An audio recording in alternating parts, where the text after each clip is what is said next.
Hello and welcome back to the channel. My name is Crashy, and today we're going to be doing another VOD review of Team Luv Deez from the TGS Weekly Series Finals. So this was a tournament that happened yesterday. It's the post-Blissey patch that we're on now currently, and I'm going to be honest, I don't know what the TGS Weekly Series Finals is, but I can always rely on these guys to put out some great tournament performances and to do a good job. So this should be the final game of the finals. I like to watch the finals. Obviously, you know, the better teams. I'm not 100% sure who they're against. They're against Grail Farce Pea Sprouts is their team name, but for some reason the recording or the video bugs out if I go back in the recording. So from this point is where I'm starting it. I'll pop up the teams on the screen for y'all, so you can kind of see what they're actually playing against. But for now, we're going to go ahead and start watching it. So we're going to be watching Indiebear's perspective. I've been kind of jumping around on Team Luv Deez because I like to watch the different perspectives, but mostly because they have changed their team comp a little bit. They've swapped from the Cinderace to the Greninja, and they've swapped from the Eldegoss to the Blissey. So first, starting out, they're going to be trying to get this farm if they can. Really quick burst on that. It doesn't look like they were able to get that one, unfortunately. I'm not 100% sure on what his build is, but it's probably EXP share. We can see the EXP share, focus, and buddy barrier. And I do know that Carvenin wasn't available during this tournament, so they're playing with a substitute. So Carvenin's going to be not in this tournament, if any of y'all are familiar with their team lineup. But yeah, so it looks like they're just playing a little aggressive, going for the score shield play. You can already see Lutano trying to go for the score shield play. Gets that 14 in. He knows the limits of the character. With score shield, probably anywhere between 20 and 30. He's going to have a big enough shield early on to dunk that in. And that's free experience, a free heal, free points on the board. So yeah. And now we have Indiebear sitting in that top lane. So they have Toon, GOTW. So Toon, I'm just going to call him Toon, is going to be their substitute player. And very mirror match kind of thing going on. So Toon's popping in, lots of experience going either which way. And in a lot of these situations, you really just try to get the most that you can. Looks like Indie's probably a little bit on the short side of it. They may not be doing super hot in this lane right now. It doesn't really seem like they're doing super great. Lutano's gotten some good experience, so that's pretty good. And Indiebear is just a little bit behind in terms of the experience, because he definitely wants to get that soft boiled, most likely is what I'm going to assume that he's going to get. Throws out the heal pulse, and they're just there. They're kind of zoning. They might be able to win this fight. Lutano's pretty strong. He's got the powered up punch. That's the difference here. So Lutano with the level 5 powered up punch is looking to really bully here. And now we get our soft boiled. Yep, got the soft boiled. I figured he would run it. I haven't actually watched him play Blissey at all, but I can kind of tell what's going on with the meta, so I figured he would run that. And it's at 8 minutes on the clock. Let's see how they play. Again, tournament gameplay a little bit different because they are just so very coordinated, and they optimize the game a little bit better than we could probably ever do in solo queue. But look at this. They're trying to make a play for a turn, and you can see it already. He's got 21 on him. He wants to use that score shield if he can. And if not, I mean, score shield's still going to give you some really good stats. So look, the Blissey mirroring heading down. We got the jungler in the jungle, so this is probably going to turn into a kill, because I just don't know if Blissey's going to be able to get out of it. And look at that. That's a Gardevoir jungle in tournament. You know what? I don't even know what to say. I didn't know that that's what they were playing, but that makes me pretty happy, because I've been really advocating for the Gardevoir jungle. I think that it's something that's really good, at least in the current meta with the way that works. Ooh, Toon just got blown up a little bit there by the Cramorant, turning it into a bit of a scrappy fight. So lots of trading here, but look at that, man. They do have the damage. The Lutano, Lucario mirror matchup going on in top again. That's one of those optimizations. They're not going to full rotate down, because both teams kind of respect the fact that there's a lot of experience in top lane. In solo queue, it doesn't really work out that way too much. But look at the map right now. We got Goof, Zugrug, and Indiebear. They're playing a little aggressive, but ultimately this is going to be a position on the field where they're probably trying to give Toon a little bit more time to farm. So I wonder if they're going to let him farm to 9, because you can kind of see he was like, nope, they're not going to be able to. So they got to start pinching in. Lutano is going to be coming down now. It's already at half health.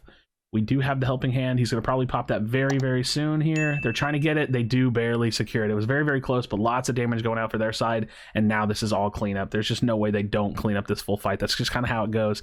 The team that gets it more often than not is going to be the one that cleans up. He's spamming the heals on himself, trying to keep himself alive. We got Lutano chasing, and it looks like Toon, sorry, I had to think of his name. Toon was able to play really, really aggressive and wipe out a lot of those kills. So they knock out this first goal, which is a really, really important thing to do.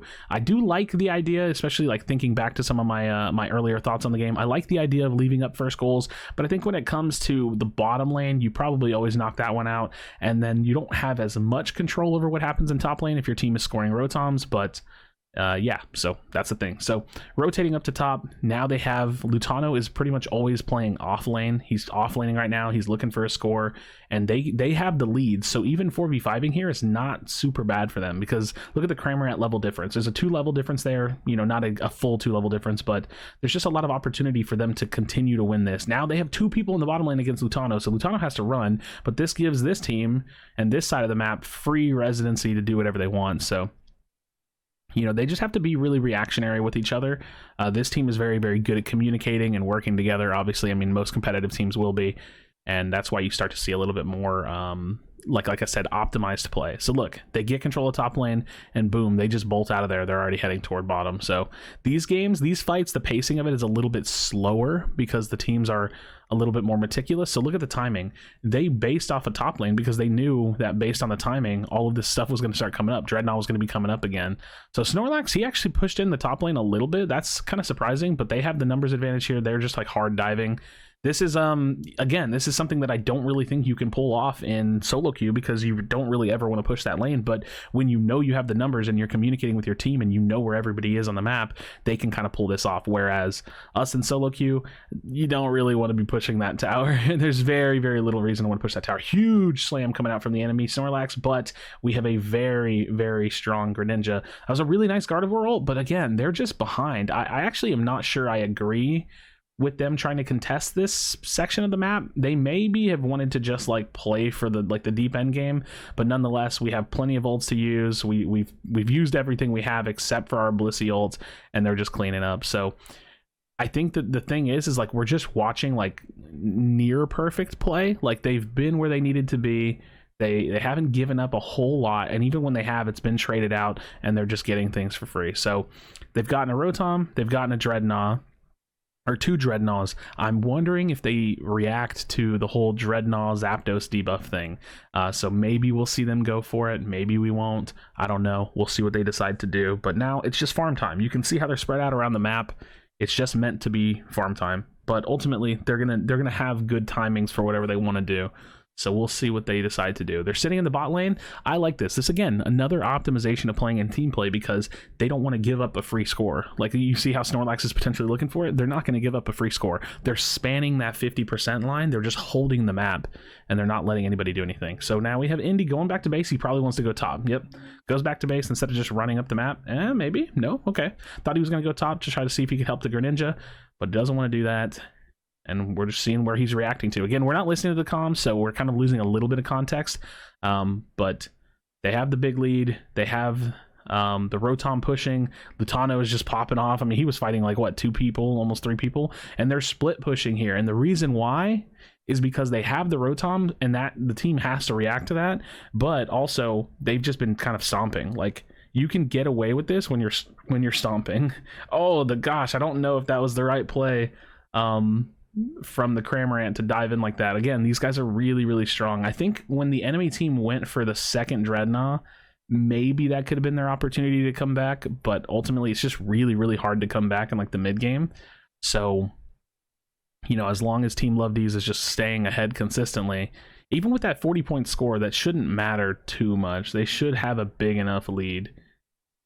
10 seconds left until Zapdos spawns. We'll see how they decide to position for it. They do have 2 goals up, which I think is always a really interesting spot to be in whenever you have 2 first, like tier 1 goals up. All right, they still have the huge lead. They have the notification for that. Gardevoir probably has her ult, and they did just see what Snorlax come in the bush, so they're going to get a little aggressive on the front line, but this is like them getting pinched in. So that's the Cramorant ult. They want to get out of that. Snorlax is down. He didn't have the opportunity to use his ult. They really need to like kite here and try to stay alive if they can. Big ults. Oh, he tried to save him. This could be really, really bad for them. So they're trying to rotate out. We'll see what they can do.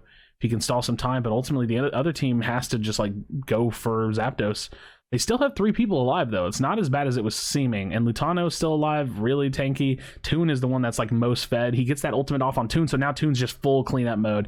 I mean, even though they didn't have the numbers advantage, they had core abilities. They had the ultimate, the Bliss Assistance. They had Greninja that got the huge, huge benefit of that additional attack, and now they're just cleaning up. So this is going to be pretty much it, because there's just no time. There's no time for anything to happen. Even with the backdoor turn-in, potentially, they're going to stop one of them. It looks like Cramorant will be able to stop one of them, but it's just not going to be enough. It's not going to be enough, and there's not that much time. So they're going to peel back and help the Cramorant because they don't want him to get, soloed. And if they wipe him out, that's good. Greninja's pushing in the top lane. Or no, that's Lutano pushing in the top lane. And that's a backdoor turn-in because, yeah, it's a backdoor turn-in. The enemy team can't really stop him. So this is a guaranteed win here. Again, at this point, there's no time. They would have to be full wiped right here, and Zapdos would have to be dying like right now, and they'd have to be pushing for the win. Or for the turn-ins. So they just played it really well. They got the advantage. Early game is so important, especially in coordinated play, because they got the advantage and they just never let up. They never let up. They get control of top lane. They spread out so they don't give up free turn-ins. This is a thing that I don't think you'll see in solo queue, at least maybe not for a long time, where you have like a solid offlaner. That's Lutano's job. That's the Lucario job. You're just constantly in the off lane, like you're getting the experience, and you group when you know that you need to group. The thing is like, it's a 10-minute game. It's that's all communication. So really solid performance from them, obviously coming out.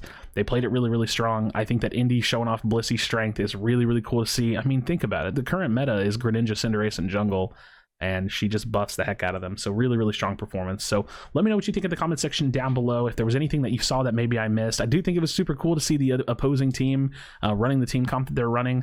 They're not like physical attack heavy enough. Like I think you kind of have to have a Greninja or Cinderace, even if you're running like the Gardevoir jungle and you really want to play for like a late game comp. It's a nice comp. I like what I'm seeing, but the optimization of the current game with ranged attackers in jungle is really strong. So as always, friends, thank you so much for checking out the video. I definitely do appreciate it. Be sure to be kind to one another, tell someone that you love them, and I'll see you on the next video.